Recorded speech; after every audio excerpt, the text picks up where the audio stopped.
everyone, welcome back to another episode of Talkin Tuong, the weekly show, the weekly quarantine show where I get to connect with friends and family near and far to talk about the real shit. We're talking about pop culture news, the only thing that matters, but also we're talking about movies that we like, that kind of stuff. And this is really kind of exciting. Like, it is always exciting in the pod cavern every week, but this is more exciting because I was literally just introduced to this person weeks ago. We were talking, just chatting through Facebook Messenger, and only about, I would say, 5 minutes ago did we actually talk like with real voices, that kind of stuff. So this is new territory for me, but I am thrilled because I can tell already it's going to be a hell of a show. So who we have is we have Magic Mike himself, Mike Carrozza. Hi, thanks for having me, Tong. I appreciate you doing this. Oh, no worries whatsoever. I'm always excited to hear new voices in the pod cavern. And what's your experience of being Magic Mike? I'll tell you what, it's been a lot of Commander games, EDH, Magic the Gathering games, baby. I'm way into it. I got to downsize my collection, but I feel good about it. Do you think the next Magic Mike sequel with Channing Tatum is going to go the other way and it's just him playing Magic the Gathering with his friends? Well, if they do that, they better cast Joseph Gordon-Levitt because he's got the actual Power 9, baby. He's got the real deal stuff. Is that true? Is that a real fact? He's played Magic for a long time, but also played for long enough that he didn't have to buy the super expensive cards. He just has them from playing. Oh my God. These are cards that are worth several $1,000s each. What a strange fact to know. I love that. Yeah, I forget what he did it with. I think it might have been BuzzFeed or something that he did a quick interview about it. But yeah. That's pretty fucking cool. Well, I'm glad to have you here today and your vast knowledge about Magic the Gathering. I'm sure it's going to come in handy somehow for this episode. Yeah, we'll find a way to bring it back. No problem. Yeah, for sure. Mana and tapping, all that stuff. Yeah, you got it. I know. I'm not a secret nerd. I was going to say I'm a secret nerd. I'm pretty much full nerd, but Mike, I think pop culture podcasts immediately have to get you into nerd territory. For sure. Mike, some people, or I would say most people, have never heard your voices ever in the pod cavern. So tell us who you are and what you've been doing to keep yourself happy in these trying times. Well, I'll tell you what. I am a stand-up comedian based in Toronto from Montreal, the best city in the world. I am releasing my debut comedy album next Friday, so September 4th is when it comes out. And that's been a lot of what's kept me sane through all this, is knowing that I have a project that I'm super proud of coming.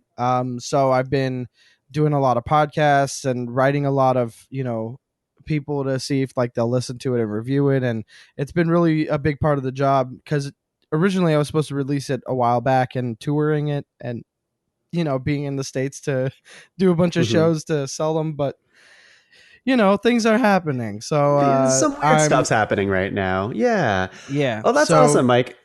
Magic the Gathering has also been keeping me sane because you can build true? Decks. Yeah, for real, because you can build decks online on websites like Moxfield and Tapped Out, and so I've been doing that because I just love the game so much, and part of the fun is the creativity of brewing a deck and being I like this legendary creature, I would like to build around this and see if I can come up with an original strategy because there's only so many legends. But they just announced that in a set coming in November that they're returning the partner mechanic, which means that you can combine 2 legends with the partner mechanic on them to be your commanders, and apparently there's going to be 1,500 different combinations.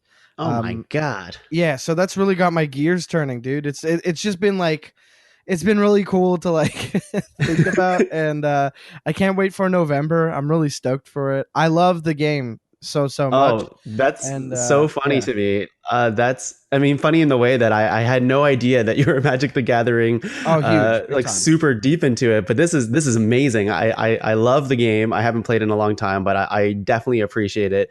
I should go back into it. It's all online It's a now, good right? time, So, dude. Like it's so fun. Especially if you have like just cards lying around, you can definitely most likely put together a an EDH deck. EDH is a singleton format, so you only need one copy of each card except for basic lands, which you can have any amount of. And you pick a legendary creature to be your commander, and then you can only use cards that are in that color identity. So if your commander is like a green and red commander, like you can only play green, red, and colorless spells hmm in your deck. So it has that constraint of like you need one of each card in 100 card deck. You get to only build within these colors. Your commander does something specific, so you want to synergize with it. my It's God, really there's so fun. much.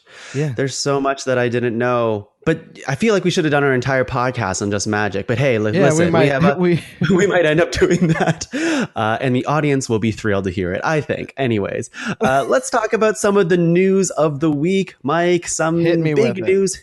Yeah. So let's just talk about how much of a gamer are you besides Magic? When it comes to video games, Yeah. I've been playing more in quarantine, that's for sure. Yeah. I'm a big fighting game guy. Like Mortal Kombat 11 has been really fun, and Nice. I've gone back to Call of Duty World War II as like my turn off my brain and just kind of do stuff at the end of the day game. Right. But yeah, I really enjoy narrative video games too. So I got Control, and I haven't really had a Amazing. chance, but Yeah, I I'm hear it's so amazing. eager. I hear amazing things, but I'm worried because it's like a horror sci-fi game, and I'm You don't yeah, do well with horror? I do all right. I'm just kind of I don't know what to expect, so it's kind of wild to me. Right. I was gonna say, not to spoil what movie we're doing. It's like, I don't know how you feel about horror, but you definitely chose one. I love So horror movies, man. I do. But there's something about playing a horror video game because you have to be so immersed in it. Like I it's played Resident true. Evil 7 Biohazard, the one that's like Resident Yep. Evil meets Texas Chainsaw Massacre. And I'll tell you what, I there were a lot of sections in the game where I needed to read the guides to like know what was coming up. Because it was too scary to like leave a room I was in, like your safe room and stuff. Dude, the Yep. game was fire though. It was so good. Yeah, and I just played the Resident Evil 2 remake, and the same thing where it's just I completely because I like horror to a degree, but like Sure. horror video games is another beast because it's like, well, shit, I'm in control of it. So if I don't do anything, then there's no we can't continue the story. So you have Right. to basically buck up and Because just it's keep not the plowing through it. characters anymore. It's you. It's That's not like right. characters you're not associated with that you're just kind of watching and you're safe. You're the character. Oh Yeah. my And so God, it's mind yeah. blown. Yeah, I was just thinking like Resident Evil, this is actually a perfect segue to this, is Resident Evil is making a live action series confirmed by Netflix. How do you feel about that? Oh, very cool. I'm wondering what era of Resi they're gonna go with, because like if they're just basically starting from the beginning and being like, let's go with Jill and Chris and whatnot. No, they Um, released like a line and it seems like its own thing. I mean, like the movies, I'm not a big fan of the movies, but they're kind yeah, of no, cheesy in a campy way. I want it to go even more campy. The synopsis, or at least the one line that Netflix tweeted was, "We are following the Wesker children." Blah blah oh, blah blah. what? And I'm like, what? I Whoa, don't all know. right. I'm kind of stoked on that. I don't know. It sounds like it could be interesting. The Yeah, Wesker children. right? It's like okay, yes, but okay. Um I mean, I'm not gonna lie. The moment they announced Resident Evil Village, you oh know, yeah. Yeah. uh, I was so excited. I got goosebumps just thinking about it because Resident Evil 7 was just that good. Like it's just Yeah. so good that this Um, game, this franchise, like I'm looking forward to the reinvigorated energy that they've put into it. totally, totally. I Oh yeah. really need to play Biohazard once I brave up. Maybe during Halloween. That would be my like spooky game. Honestly, even if you just watch a playthrough, you'll still get spooked. It's so fun. Oh It's man. so fun. Like some things about it take you out. Like they have a hard time rendering teeth well. So like Oh, one of that's one of weird. the characters that you come across like is your girlfriend or your wife that you're supposed to be rescuing, and like she sends you a video, and the first thing you see in the game is her video to you telling you to stay away from wherever Uh, she is. And she she sends the video, and the first thing I notice is like, oh, these teeth are very poorly rendered. uh oh man. and it took me out for a sec, but then you're back in because it's all really crazy stuff. It's Yeah, wild. you're back in because you're not looking at just maybe the teeth, unless unless that's a thing that you Oh do on a yeah, regular basis. I You're a mean, teeth in person. hell yeah, dude, you gotta be a teeth person. You gotta be. Yeah, yeah. Some people make eye contact, but you go right for the teeth when you meet I make them. teeth So, contact, baby, tooth to tooth. oh That's how yeah, I shake yummy. hands. How do you Gross. feel about Karate Kid, or specifically Cobra Kai, as a YouTube series, YouTube original, and that they were trying to like launch their whole YouTube original stuff, where they would like get a bunch of original content like Hulu or Netflix or Uh huh. Crave and all this stuff. But I think YouTube pivoted into a different direction with more documentary type original content. But one of the first ones where they were trying to make like a series, if you will, was Cobra Kai, the follow up of Karate Kid. And that's now Yes. on Netflix now. Did you watch any of Oh that?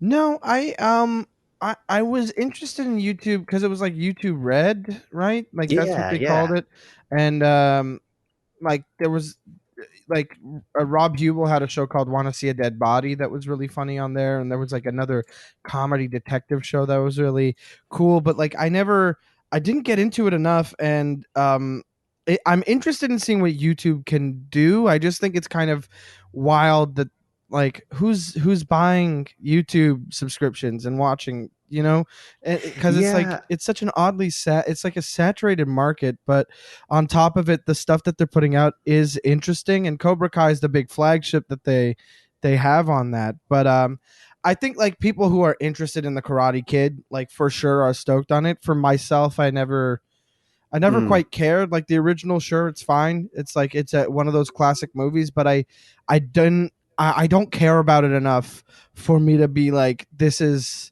I'm gonna spend. yeah. I don't know how long the series is on I this just asked franchise. someone the other day because they were like, you have to watch it because apparently it's that good. And I'm like, okay, well, I feel the same way about Karate Kid as you do, Oh Mike. yeah. Like where I have fond enough memories of it, and I mean, I liked it, but I'm not like a full yeah Karate Kid's life kind of thing. Yeah, But yeah.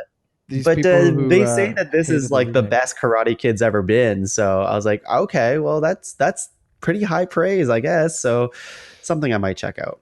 I mean, I feel like it's cool that it's on Netflix because I think this is the first YouTube original that's made it to Netflix, which means that maybe we'll get those shows that I was really interested in, but I wasn't Gonna pay for it. watching. Yeah. Yeah. Well, yeah, those people who pay for YouTube Red are definitely I have friends who paid for it, but they're really there to just get rid of the ads.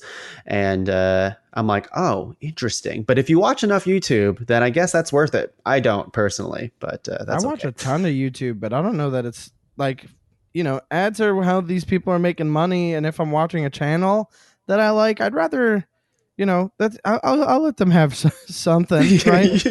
You'll do the courtesy of watching an ad, Yeah. is what you're It's just saying. that if it's going to be the same Tenet ad, like the Oh, ad for the Christopher Nolan movie over oh and over God. again. I Okay, that's Look, I'm not yeah. gonna go see that in theaters, guy. Like, don't don't keep asking me. okay, that was literally what I was gonna say next, but you took it right out of my mouth. It's out. Tenet is finally out. We've been talking about it weeks on weeks on Talking Tongue. It's finally out. Some people have saw it. They said it was pretty good. Still not gonna see it in theaters. That's how I Yeah, feel. yeah. Um, I yeah. know How someone about who went to see it and really enjoyed it, and was also like really stoked on the movie theater experience because he was somebody who like went to a movie a week. Like this whole quarantine has been really tough on him because like for years and years and years he would go watch a movie every week, right? and he's like a good friend, and I asked him like how was it. He was like, well, look, I deliberately chose this movie theater that's out of the way. I deliberately went to this one where I know that less people are going to go to. And Mm-hmm. he was like three people in the room, and they were all very far from each other, and he was Okay. very excited to be able to see a movie again. And he said, I had a great time. Sound mixing was terrible. Oh Yeah. no. Yeah, like one of those things where like you can't hear dialogue properly, but I because like it's hate like that. 20% volume for dialogue, but like 30,000% volume for explosions, and you're like, Do you think that's just the sound mixing of the movie, or do you think, I mean, or in some part the theater that's playing it? I'm gonna go ahead and put that on the movie most likely, because if they're making this movie and they're saying like, okay, it's gonna go to theaters, like we're gonna be adjusting to that kind of thing. Like I don't know, man. Like I wish, I'm a big fan of subtitles anyway. Like I wish Me that too. there was a way to like, you know, I don't know, get a consensus of the room, be like, hey, subtitles on for all of this, and like people would be like yes or no. Or I know that there has to be some measures in place for deaf audience members, or like hearing impaired audience members, Right. and they have to have that there. But I'm also like, I would feel weird asking. Yeah. Excuse me. Totally. Pardon me. Totally. Yeah, I'm also a person who loves subtitles on all the time. Like Yeah. it's Yeah. I don't know, I just enjoy it that because I feel like maybe it's the way I hear dialogue or some dialogue is delivered, but I just I'm like right now I'm watching I May Destroy You, and it's a fantastic show, Hmm. and it's just their accents in that show are, or what they're saying is very, it's hard to make out. So subtitles just lets me kind of absorb by all the dialogue that Yeah. they're trying to say. And I don't know, to me, it always makes it a better experience personally. Well, I mean, you already know that I am a big horror movie fan, and what are Yeah. horror movies known for if not all the screaming and on the messed up noises? So Right. subtitles become pretty important to me. Yeah. Right. Let's move on to another story here. What did you feel about the Nutty Professor when you grew up? Do you remember Nutty Uh, Professor? I do remember the Nutty Professor. I don't remember it being my favorite, or like being so stoked on it that it like, you know, Yeah. I watched them. I definitely watched them. Like it was impossible not to. Did you ever Um, feel like it needed a reboot? Because guess what? It's one of those things that is getting one. oh God. No. God, why? Yeah. Well, that was Yeah. already a remake on its own, right? The Eddie Murphy Was Nutty it? Professor. Yeah, Oh. I thought it was a Oh, I Jerry didn't know that. Lewis thing. I could be Huh. wrong. Huh. Well, what the other thing that everyone's rebooting these days, this one's less of a reboot and more of a, I don't know, like a reimagining of some. Anyways, the Powerpuff Girls, if everyone remembers, Oh is yeah. a children's cartoon where you have three Supergirls. I forget their names, but they were kind of, Bubbles, Blossom, and Buttercup. that's it, totally. I just remember Mojo Jojo because he was always hilarious. Mojo Jojo. That's right. But they are making a live action TV series based on the Powerpuff Girls. But wait, Uh, the CW has their hands in it, and they always like to make things like over dramatized. yeah. And their story is, this is the story of disillusioned 20 something year olds who resent having lost their childhood to crime fighting. Oh, How do you feel about that? I don't like that one bit. I don't. Yeah. They're trying to make the Powerpuff Girls gritty. I just liked. I don't know. I think that the show was just like, it served its purpose as like, these three badass girls are, they're like superhumans who get to save the world a bunch, and sure, it's a responsibility and all that, but like they were like very close sisters who like made jokes together, and Yeah. like It their was very dynamic light was and sweet. colorful. Yeah, Yeah. and like even their villains were like kind of like cool, and like you had him who, like, it was very interesting, and like the mayor, like the dynamic of the mayor, and I don't know, it was just so strange. Like it was a good show the way it It was, because was. It really was. it allowed for some absurd stuff, and like the tone of it really was like a huge part of it. So I'm really confused about this move, like a gritty reboot of I don't Yeah, know. a gritty reboot, but continuation of I don't like it whatsoever. I just think Yeah. not everything has to be from my. It's like if they tomorrow they said, you know what, we're turning the Care Bears into a live action series where Ugh. No Heart is, I don't know, like this whole thing of just making everything kind of darker, Yeah, or it's one one of of the Care those. Bears died or Yeah, something. the Care Bear live action show trivia section on IMDb is going to be like Care Bear show spends I don't know how many $1 million on hair dye for bears every Oh episode no, no. because they have to make it realistic, and you're like, oh, they use the bears and then they CG their faces to speak. I Ugh, guess. I Isn't don't that love it. they do the Doctor Doolittle style. Oh right, yeah, because that did so well. I mean, it um, did, right? Didn't you know it? what? I think you know what? You're right. It did do well. It's just wasn't well regarded whatsoever. Yeah, whatever though. Yeah, my sister was like, "I watched that. It wasn't that bad," and I'm like, "I don't know you anymore." um, let's see here. How about we move on to just a few more stories here? Were you really into the Tiger King craze when that came out? I watched it, wasn't into the hype. There is we also watched it a little bit later than everybody else. I would say like towards the tail end of it. Basically, when that last kind of Zoom episode came out with Joel McHale, that's kind of when we tuned in, Sure. and we watched it, and it was good. I guess it was fine, but yeah, the hype was very very real, and now there's like so many spin-off series that are coming out. I guess like I don't I like think there's that. like yeah, there's like three other shows that are coming out based on it. And I think one of the shows Ugh. is Kate McKinnon is putting her hand in a NBC kind of series based on Carol Baskin. And that's it. That's all we know about it. But that's a thing that's happening. I don't know. It just feels Yeah. like one of those things where a network was like, "This was super popular and it was a craze, and Yeah. let's jump in on it." One of our favorite people from the thing that we do is it Yeah. wants to do it. Let's let her. Come on, we'll put some money behind it, and we'll give a couple people some jobs, and then they cancel after 4 episodes even though they ordered 10. Like I don't Yeah. it just feels like something that people like. It has to be removed from the actual Tiger King thing, because I would hope it's just based on it, and like that's the setting for their hijinks and whatnot. But like, I'm gonna be completely honest, like Dancing with the Stars picked Carol Baskin as one of their stars, and Oh I my just, God, really? yeah, and Ugh. I feel gross about that. I feel like it's yeah, I don't like that that's how things work. Like she's become a star from being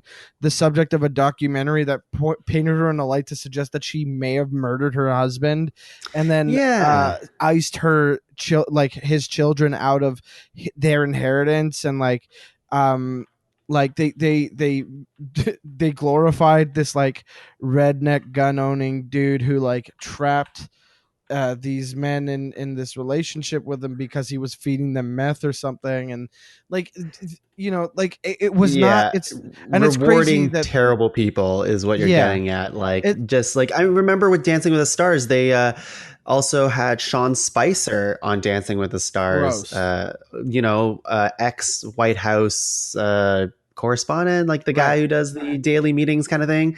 And really when that came out, devaluing star as a moniker for things, man. Like it yeah, everyone was really, just like, "What?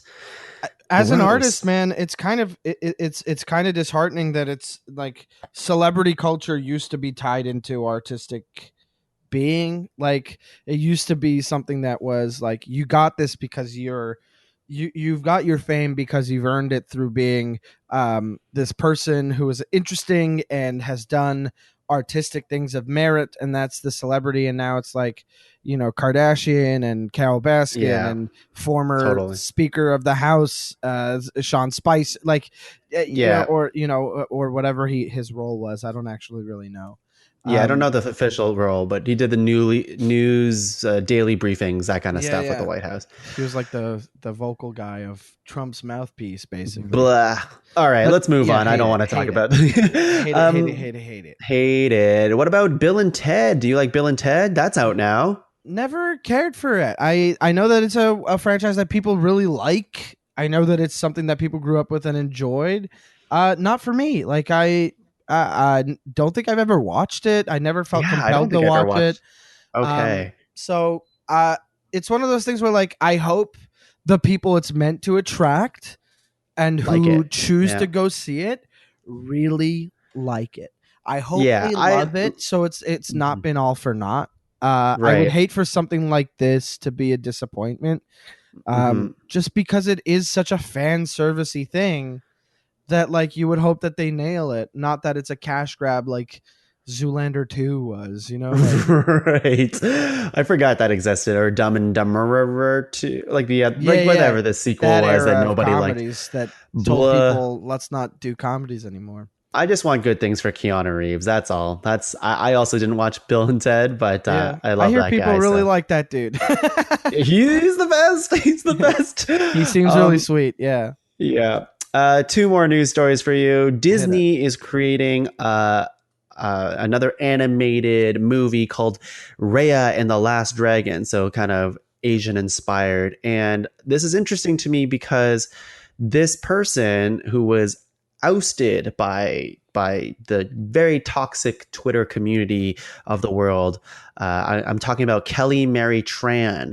She was in Last Jedi. She was the Asian actress, and she was up and coming. Got to one of her big breakout roles was to be in a Star Wars movie. Uh, Went on Twitter, and people just shat on that movie, but mostly really, really racist stuff towards her. So much that she left Twitter and kind of like hid from Hollywood for quite a long while. So it's really nice to see her stepping into a lead role in this animated Disney movie. How do you feel about that? I mean, I'm pretty stoked that racists don't win this one. You know what I mean? Mm-hmm. Like, I Yeah. personally never been such a Disney guy. Like I've seen the classics, I guess, but I haven't re-dipped into that stuff since I was a kid.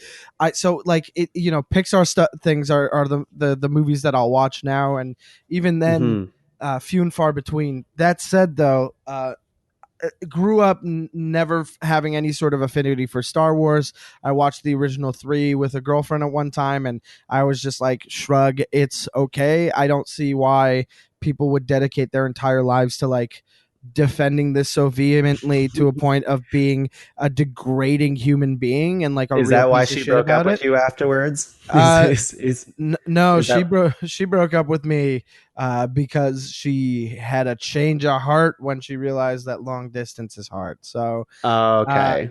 but that said, Star Wars was never for me, and especially a community that is so quick to be like, well, she's Asian and blah blah blah. Yeah. Fucking, how dare you put Asian people in this fictional universe where Yeah. aliens, like like Jabba the Hutt, like is in this universe. Like, how dare you pick a human being that you might be like neighbors with, or like can like another person breathing the same air as you? Like, how Hmm. dare you look at that person and think that you are better than them, or that they don't belong in something that you enjoy just simply because they don't look like you? Like, go fuck yourself and everything you believe in. Every bit of that is trash. So like a Yeah. toxic fandoms really ruin things, and Star Wars fandom really like gave me no reason to like even give it a chance anymore. Yeah, And that's there is some fair. of that in Magic too. I'm not gonna lie, I got kicked out of a Magic group for being too aggressive about defending trans rights. Oh Some like boy. Facebook group I was in brought up an artist who was like a turf that Wizards said that they're no longer commissioning art from, and Oh somebody my was God. like, but like she's right though, like biologically speaking, trans people, like trans women aren't women. And I was like, dude, fucking choke. You know, like Yeah, don't. right. Yeah, like Wizards is choosing not to hire somebody based on this view. You choose to support that with your dollar or not. I don't want this kind of conversation to be in my feed. And if you're going to Hmm. invalidate the people who I like, the people that are out there who just don't feel well in their bodies and don't feel right in who they are, and decide and to recognize that who they are is really not what is being represented in their physical form. Like, it should be possible for them to do the best that they can to be as comfortable with that. Definitely. You know, as long as you're not Yeah. hurting anybody, I'm here to either help or Yeah. get out of the way, man. And if you're hurting I love that. somebody, I'm gonna jump up and, I'm gonna jump down your throat about it. So um I love that. Yeah. toxic That's fandoms Mike, can you're suck so it. much more eloquent than I am. I'm glad you're able to say all these things that I'm not able to put together in my own words. Usually I'm rambling, but when you ramble, quote unquote, like all of it makes sense. So amazing. I couldn't have said it better myself, literally. So I'm let's go glad. on to my very final news Is this a story, which I tough don't want to one? spend. Is This this one's a a tough tough one? one. Yeah, this is the one I This think one's is the coming. tough one, I would say. Yeah. Okay. Well, I don't want to spend too long on this, but Yeah. I'll say my piece and you'll say yours, Mike, and we can move on to something. I was going to say happier, but it's I horror mean, films. it is a horror. It's Look, we'll make it happier because this is just it's the dumb fun. yeah. Yeah, yeah. But this news But is not. Yeah. no, actor Chadwick Boseman has died at the age of 43 with stage 4 colon cancer. He was diagnosed with stage 3 in 2016, which means he was filming all of the big movies that we grew to really, really love him in. I'm Mm-hmm. talking about, a lot of the Marvel films like Civil War, of course, Black Black Panther, Panther. Infinity War, Endgame, all of those Yeah. types of things. And then went on to film 21 Bridges. He also The was Five the star. Bloods. Yeah, Five Bloods, 42. 42. The James What else? the James Brown biopic, I Get think. On Up. Yep, Yeah. that's the one. And very young, but the biggest thing was that he was an icon for BIPOC everywhere. I mean, of Yeah. course, the Black community, but also BIPOC everywhere. And he was fighting this thing, and nobody knew. And he just looked. It was just one of those things where, like, as soon as I saw that, I Yeah. was playing Fall Guys on my PS4, Uh-huh. and I was looking at my phone. I'm like, wait a second, this can't be right. Is this a joke? And like my heart sank. And it's only been 2 days as of this recording since I've heard the news, Mm-hmm. and it's still really crazy to It's pretty me. tough. Yeah. It's Yeah, it's it's a wild thing to absorb. There's a lot of facets to this. One, I would pay attention to people who are differently abled or sick, saying that there's this like inspiration porn element to being like, he did all this while he was sick. Like, what's everybody else's excuse? And I feel like that yeah, energy is just the wrong energy that's to the have wrong with this. takeaway. Yeah. Sure, it's inspired, like it's incredible that he did all this stuff, but let's just focus on the fact that this is a man who, like, you can watch clips of him speaking in public. Everything he did was in service of his community. Everything he did was in service of the light of life. And the fact that he is the king, like he is T'Challa, Hmm. like the fact that he is Black Panther, the fact that Black Panther got made was a huge deal. And Yeah. just watching that clip of, like, I forget which late night show it was, but they had a poster of Black Panther in one room, and they had people come speak to the poster and say Right. what they thought about it. This is And Jimmy Fallon, pretty Yes, sure. okay. And then Chadwick comes out from behind, and he heard the whole thing, and it's just so, listen to those people. Look at all the Yeah. pictures of, like, children crying. Look at all the Reddit posts of people being like, this is tough on my son. Like, this is the only superhero that, he was able to say, like, he looks like daddy. Like, Yeah. the representation of it is colossal. Simu Liu posted about this, saying, like, without Black Panther, like, I am entirely riding on the coattails of what Chadwick was able to do with Black Hmm. Panther. Without him, there is no, I believe, what's it called? Shang-Chi. Yeah. Yeah, Um, Shang-Chi. huge. So lost a good one, and Yeah, man, I'm getting choked up about it, dude. Yeah, Like, me too. And like I think you put it out very well once again. But I, I formed some tweets the other day, but maybe I'll just paraphrase what I was trying to think of. And there's two, and I truly think that he forged the path for BIPOC superheroes and inspired millions yeah, everywhere, and just showing people that you don't have to be white to be a badass, basically, right? And it's really heartening for me as a person, as an Asian person, just really seeing someone different on screen, but seeing like a whole, when Black Panther came out, it was a fucking movement. Like it was people massive. Yeah, everywhere was just so, and kids in school too, that even from like ranging from like poor communities to like richer ones, doesn't matter. Like Black people everywhere were celebrating the superhero. And we rewatched it last night, rewatched it, and it's just, first of all, it hits so much harder now with everything that's going on in the world with, Black Lives Matter and Chadwick dying and all this stuff. But yeah. also, that movie's just good. It's just a good movie. Oh yeah. And it's so awesome to see that movie was made and the inspiration that came from it. That's the sad part about it for sure. And I have to say, this is a message to all of the people. Like, I hate the people right away. This is the worst types of fandom, because as a Marvel fan, I hate hearing these people who immediately their first thought was, okay, well, who's going to play Black Panther I and Black know. Panther 2? And I'm like, shut the fuck up. Like, this is a person that we're talking about. This person died. Like, why are you recasting this? Who cares? Like, that is Yeah. not what we should be thinking about right now. Especially like what kind of filming is safe enough to even give a shit about this kind of stuff right now? And also, the man's been dead a few days. The Yeah. man who gave a legacy of like untouchable performances and truly like, man, it, Yeah.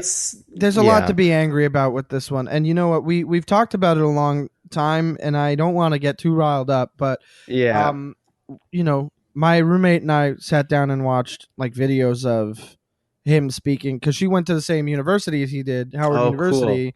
And she was like, look at this, he spoke at Howard, and listen to what he's saying. And everybody in the audience, and it's like, it's just like, it's beautiful that he was able to give what he gave. Yeah. And it's a real shame that he is gone. The power of the power of resilience to him, the strength in him to be able to continue doing all that work while being Mhm. so sick, Right. and also like being quiet about it, and Yeah. people clowning him for looking depressed and sallow, Right. and So I think we'll end on that note, yeah, which is basically you really, I'm paraphrasing other people's words, but I yeah, truly believe absolutely, it, is that you really don't know what people are going through in the background. yeah, I just had a friend whose fiance just lost a battle to cancer. You would never have known unless you knew her. yeah, Um, and or knew the story behind it. And same with Chadwick, where he's like, uh, he's Black Panther. In like one picture, he is like completely jacked up, and other ones he's looking a little bit thinner, hmm, probably from all the surgeries and chemo he had to go through. It's just, people shouldn't be so quick to judge people on appearances and that kind of stuff. Like, let's try to be a absolutely, little nicer to each other in the world. And with please. that, we'll move on. Wakanda forever, of course. Let's move on to the movie of the week. We're going to cheer you all up and bring it to a happy place. Mike, can you give us the movie that you chose this week and why you chose it? I'm a little embarrassed now. I picked I picked Saw 2, the second of all 8 Saw movies at the moment. The ninth Oh one my coming God. next year. He wants us to cut through our chains. He wants us to cut through our feet. He helped me.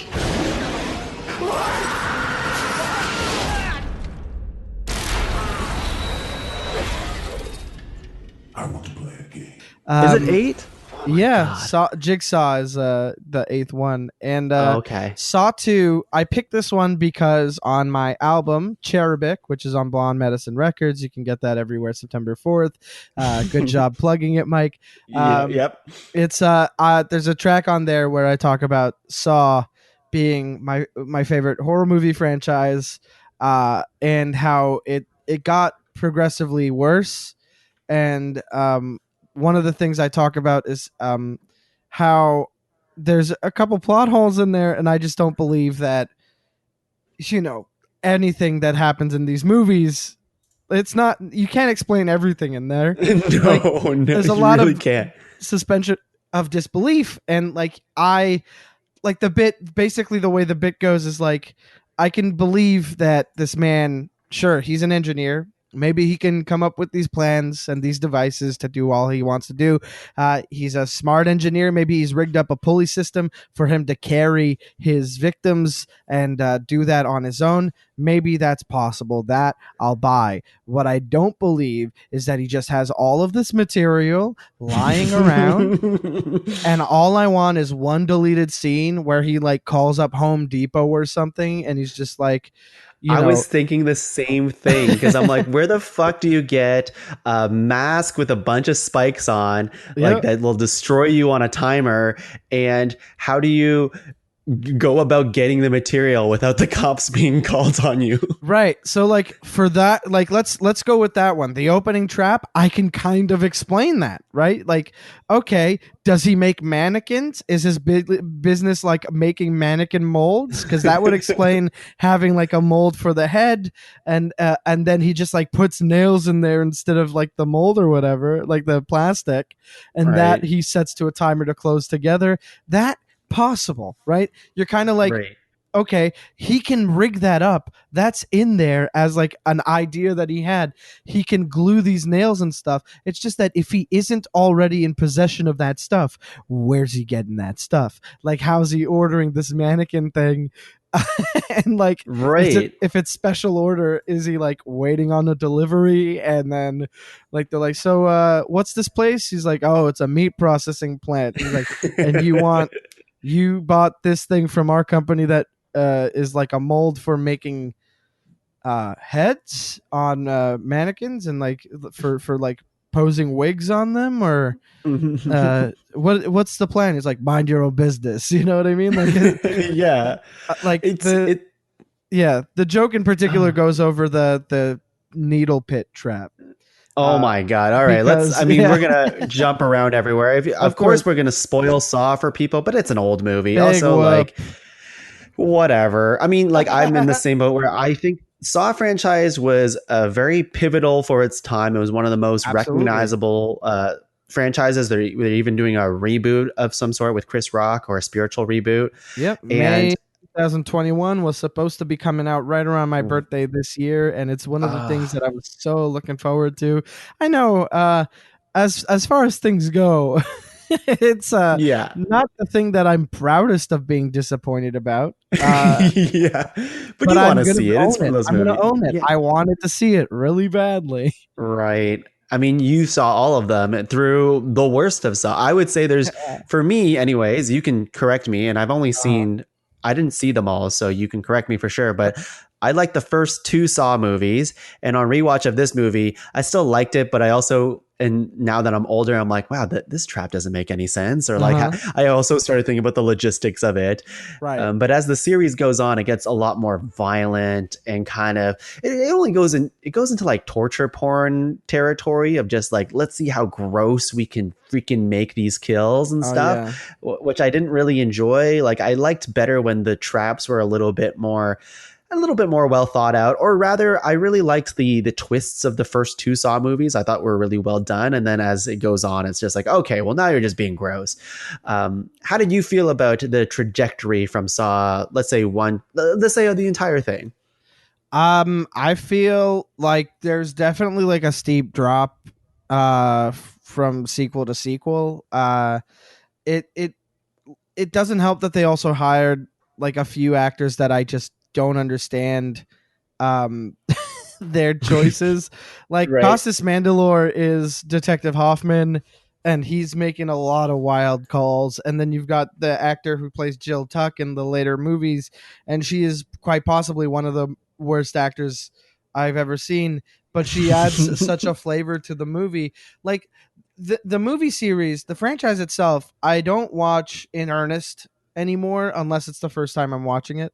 Right. It's mostly me watching them as this is, there's an odd comfort to there is a horrors out. There are horrors out in the world happening, but I'm safe here in a room and I'm not part of it. You know, there's like Right. there's something to horror movies like that, and there's something comforting in the familiar. I remember watching these with my cousins. I remember being really into how clever the first one was, and then the big twists and surprises in the second one were actually very good. Yeah. And Yeah. the third I one was a bit of rewatched. a disappointment. Fourth Right. one was a little better. Fifth one, whatever. I love the sixth one. The seventh one is so dumb, so dumb. And the eighth one made me mad. It really did. I watched it in theaters with my friend the weekend I moved to Toronto, and Yeah. we booed the ending, and people applauded us. Oh, awesome. And So you guys were the star of the show pretty instead of. much. Yeah. So, I mean, the thing is, have I rewatched that movie a few times? Yeah. Did I Yeah. enjoy parts of it? Sure. Am I more so doing it because I'm a bit of a completionist and if I start a franchise, I have to finish it?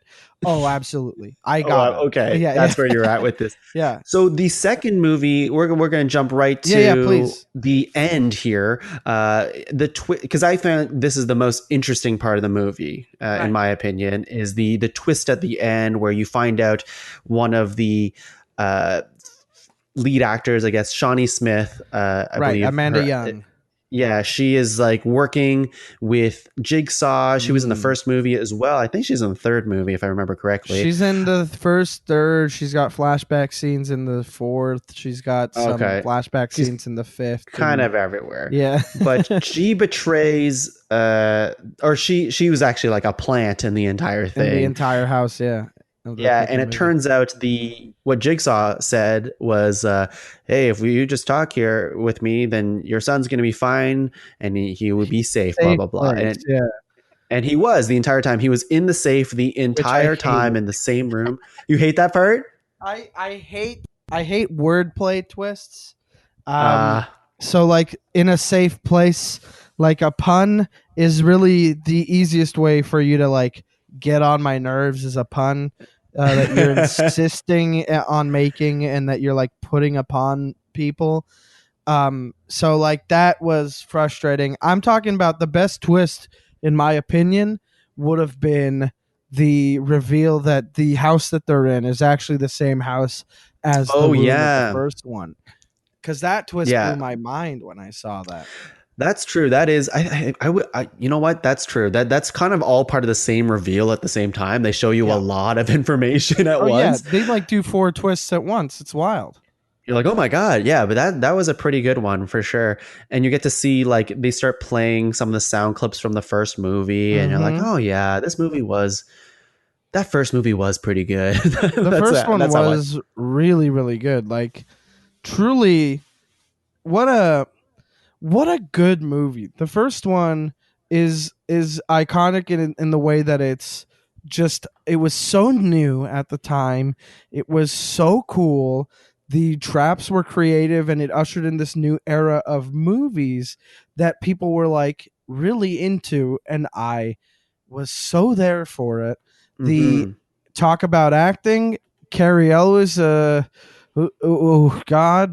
the guy who played Adam, Lee Wanell, is the writer of Saw. Like he was fine, but also like you could tell he's not an actor first. Right. Like, but they, the overall story of it, the whole deal of the movie, you get to watch it and you're like, oh hell yeah, dude, this whole thing rules.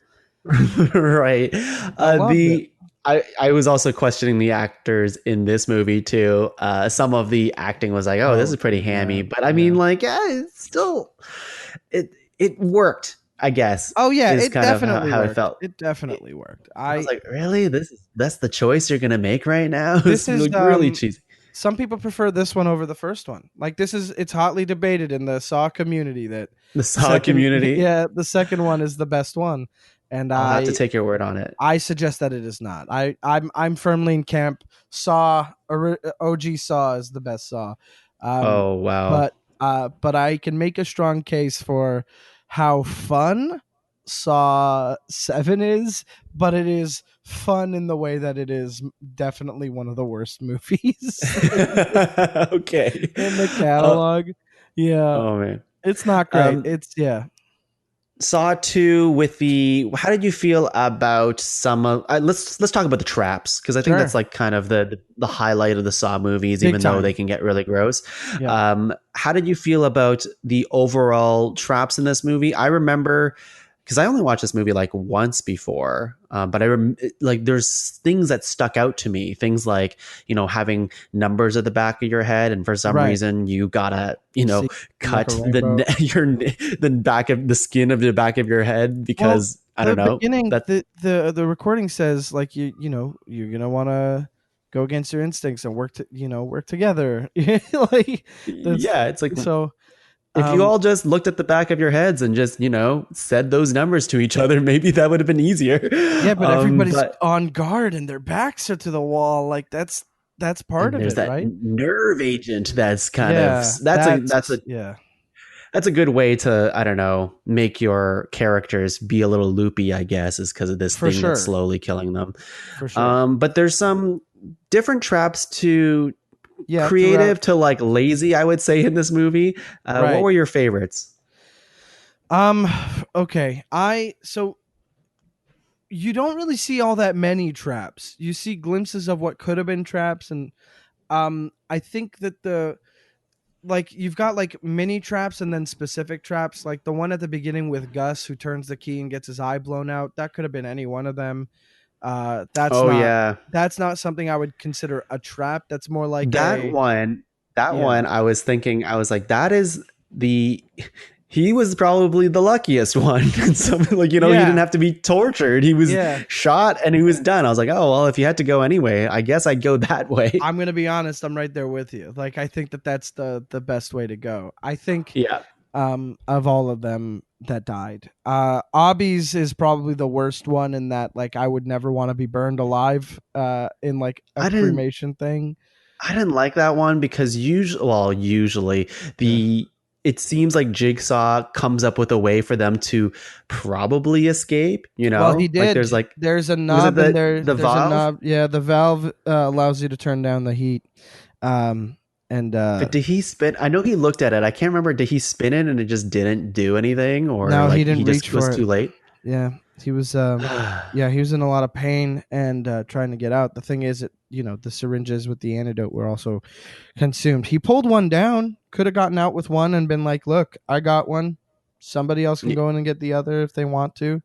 Right. But they sent him in because he kidnapped others. So I think it's kind of that's how they made it seem like that's how they made it so that we don't trust him and we're okay with him dying so quickly. Right. Um, I do think that the one the most iconic of this movie would be the needle pit. The one it's a Yeah. pit filled with I syringes and you have to find hate a that. key. And it was Ugh. supposed to be Xavier who dealt drugs and like got people hooked on needle drugs. That was supposed to be his symbolic trap, and then he just threw Amanda in and she dug in. I hated that too. I can't stand needles. That's a terrible trap. The joke on my album is about this trap. It's just about him calling Home Depot, which in retrospect doesn't make much sense, but it's him asking for needles, like trying to find out if Right. there's like a bulk rate for needles. It's Because a there's a fun bit. lot. I hope people listen to the album and enjoy it. But that's why we're talking this movie. But yeah, when it comes to other traps in the house, there's only one more I can think of, and that's I forget her name. She just walks in the room. She sees a syringe in a box, and Oh there's yeah. two holes for your hands, and they have blades that when you push That one's up. so frustrating to me. Well, 'Cause- yeah, because the physics of it, you yeah, both I'm just hands like, on one side, or like you prop one open with one hand and you put the arm I was through just it, like, wait a second. You put your hand through one of them and you and you realize your couldn't get hand it was out. Yeah. trapped, and then you went the other one. Yeah, and you Come didn't on. bother. Like, yeah, it's peak, but that could also speak to the nerve agent in the air, kind of dimming wits, right? That could also be Right. what it could be. But like, that was frustrating because also there's a point where she like tries to pick up the syringe with like her hand that reaches it, and the syringe is stuck to the casing, so the top comes off and all the solution is gone anyway. Right. And Xavier's just hell bent on getting his number, so he just gets her number from the back of her neck without killing her, which would have been, he could have helped her, but she's just gonna bleed out in a moment anyway. Right. It's And yeah. There weren't that many like, traps compared to that. I guess you know what, you're right. And a lot of the traps or the danger was like this Xavier character who's like the hothead who's now on a murder spree to basically Exactly. kill everyone for their numbers and their Who makes it whatever. clear that he's out for himself and has never had anybody important in his life. That's a big What do you conversation he has with Jonas. so he has to it's amazing that you remember I have their I've seen the this Google movie a page. lot. The Google page turned up. I don't remember any of their names. I have to go off like their face right now. I watched But it the other night, and I have the IMDb open. So fair, fair. yeah, But you love this franchise, so I of course do you know very, it. very much. What do you think the logic behind needing the number at the back of someone's head and then, throwing an axe into someone's skull? Because that's what he did, right? It was a baseball with nails in it. A Oh, baseball you're bat right. with nails in it. I'm sorry. Yes, you're right. You're right. He really Negan'd it from Walking Dead. Yeah, well, so essentially, Jonas wasn't going to just trust Xavier for it, and Xavier just threatened him with a knife, so Jonas defended himself, and Xavier had to fight him and killed him with the bat before he got the number. So it wasn't like he got the number and then killed him, because he does that with the lady with the arms and the blade thing. Like he gets their numbers and all, but he doesn't. He just leaves her like a creep. Yeah. My trouble is that like when Abby dies, his head is out of the fire furnace, and his neck, like he's bent down, his neck is down. Like, wouldn't you notice his number? No, they're not that smart in the Saw universe, unfortunately. Yeah, it was dark down there. Donnie Wahlberg. Now, I Right. didn't know it was Donnie Wahlberg. I completely forgot a Wahlberg was That's even him. in Oh, this yeah. movie. And when I saw him, because I don't know Donnie's work very well, Right. to be honest with you, Same, me I neither. forgot he even existed. So when I looked at him, I'm like, oh, he looks like a Mark Wahlberg wannabe, and it turns out he's a Wahlberg. So that's it. He's one of the Wahlberg babies, and he's a new kid on the block one, I think. Yeah, that's what the IMDb page goes. Yeah. Let's see. I don't know if I have much more to say besides like I definitely need to emphasize definitely don't like the needle pit trap. Of course, yeah. I'm right I, there with you. It's the one that I'm on my phone most of, because I don't want to look directly at it. There's a part where she like scrapes the needles behind her with both arms, like she's swimming aggressively. Like she's trying to like get a bunch out of the way to see more, and I'm like, yeah, come but like on. you're supposed to be looking for a key, and there's so many, like that's such a tough trap. Yeah, I think I would like to do just one like bit of trivia from the movie. Yeah, hit me. They shot 5 alternate endings, and I still haven't seen them. So if those are out there and you know about them and you want to get in touch with me, please find me on Instagram and Twitter at Mike Carrozza, MikeCarrozza, and send them my way. I would love to see them. I am so How curious have you about not these seen endings. Because I don't know where they are. Like I had the DVD once upon a time, and now I have like the Blu-ray set that has all of them on 3 discs, but those don't have special features, and I didn't check the DVD to see if there were any. So I've Googled it. I didn't find anything. If anybody has or knows anything, please let me know. I'm so curious, like what could have happened? Like at the end, was it someone else in the safe? Was it I don't know. Was there another Saw? Like, did he have to saw his arm? Situation where Amanda and Daniel are in there. Right.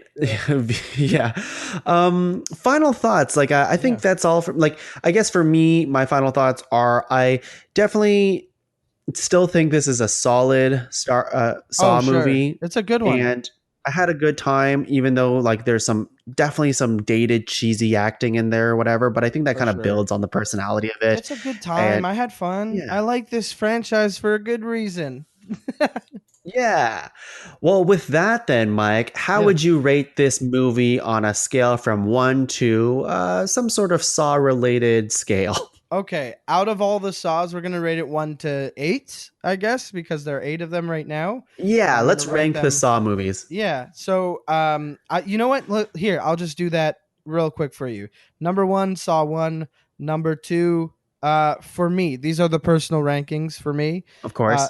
so number 2 would be Saw 6, Saw 2, Wow. Saw 4, Saw 5, Saw 7, Saw 8. And I say Saw 7 is like second to last because it's not great, but I do enjoy watching it. It's a fun time. Where But was it's did you say Saw 3? I don't remember where Saw 3 was I in the. thought I said Saw 3. Saw 3 is right before Saw 5. Oh my god. There's just too many Saws. But They're hey, great though. They're a good there's time. yeah. Well, Mike, thanks so much for joining us Thanks for here having me, Tom. today. Let's get the full plug experience. Hell Give us yeah. your plug one last time. Hit us with all you got. People need to hear more from you. Let's hear it. Hell yeah. So my name is Mike Carrozza, MikeCarrozza. You can find me on Twitter and Instagram at Mike Carrozza. I also have a podcast called Bummer Boys. It's stylized like a bad hardcore band, so it's X Bummer, X Boys X.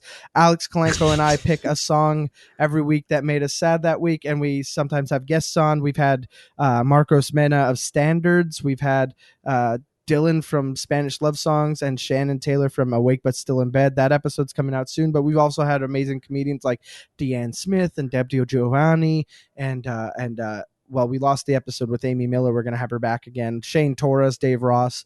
But ultimately, my stand-up comedy album, the first album I've ever made, solid hour of my comedy, is called Cherubic. It's available on iTunes, Amazon, Google Play, Spotify, everywhere, September 4th.